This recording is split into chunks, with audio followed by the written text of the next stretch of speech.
Thank you so much for your comment. This is a great question. I'm actually surprised nobody else has asked yet in this thread. So the comment that he's responding to says, what would be a good reason? And so given the context of his video, I'm assuming that this person is asking this atheist, what would be a good reason for you to believe? What would convince you? I'm going to give you my genuine answer as an atheist, and I hope it makes sense. So I guess my honest answer would be strong evidence. Okay, but who defines the word strong? And then what do you have to do with that evidence? Even video recordings can be faked nowadays.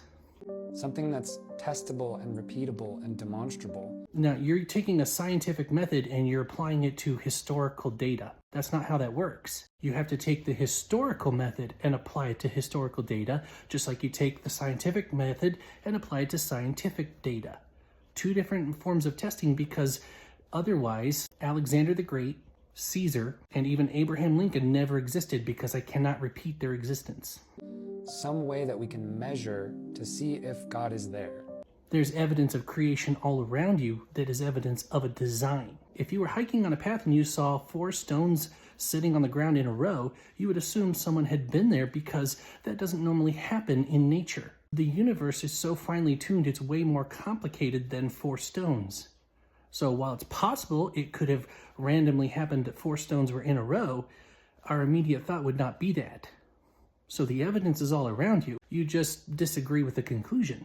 But to answer your question in a different way, if God is all-knowing and all-powerful, and he genuinely wants me to believe that he exists, that means that God knows exactly what it would take to convince me, and yet, thus far, he has chosen not to convince me. And so your entire premise is the problem here. You're assuming that God is trying to convince you that he's real, that somehow he's unable to.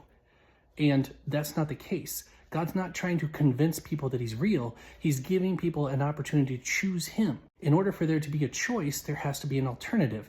And so there has to be room for doubt. He's given us just enough evidence to make a decision.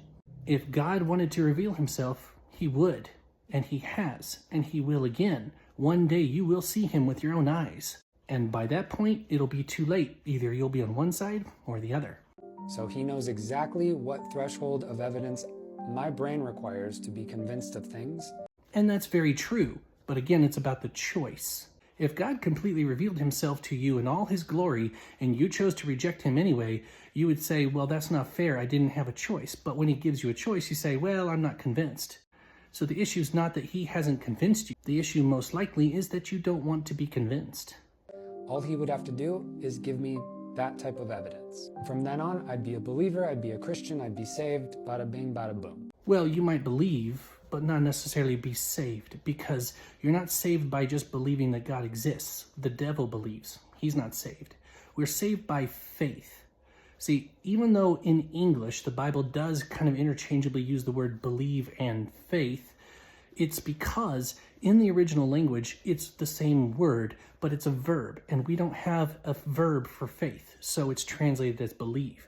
But when the Bible tells us that we must believe, it's literally saying that we must faith, that we must apply faith. I can believe that my car will start, but it's not faith until I actually try to start it. So even if God revealed himself to you, there would be no faith, because then it becomes knowledge. Again, it's about a choice. But at least at this point in my life, God has yet to provide me with sufficient evidence to convince me that he exists. Right, but he has given you enough evidence to choose. And, you made it clear that what your choice is. You're just trying to be very nice and give a polite way of saying you don't want him. And that is your choice. You've clearly made it. And I appreciate your civil attitude towards it. But that doesn't change the fact that you've already chosen. But that doesn't mean you can't choose again. But if he's all-knowing and all-powerful, he would know what it would take, and if he wanted me to go to heaven, he would provide me with that evidence, and yet he has thus far not done that. Well, actually, he has. So I talked about the fine-tuned universe, which even Alex O'Connor says that is the most compelling evidence of a God. But also there is the incredible amount of evidence just on Jesus alone.